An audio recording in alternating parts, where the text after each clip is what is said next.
അസ്സലാമു അലൈക്കും വറഹ്മത്തുള്ളാഹി.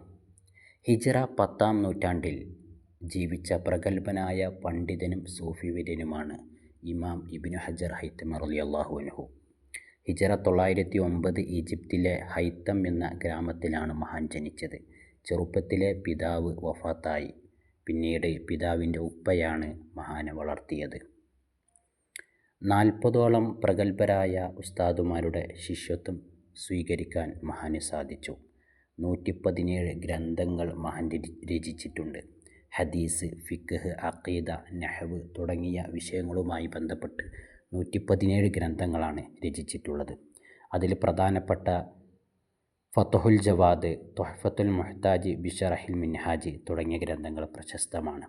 ഷാഫി മദ്ഹബിൽ ആധികാരികമായ ഗ്രന്ഥമായി കണക്കാക്കുന്നത് ബഹുമാനപ്പെട്ട ഇമാം ഇബ്നു ഹജർ ഹൈതമി റളിയല്ലാഹു അൻഹുവിൻ്റെ ഗ്രന്ഥമാണ്.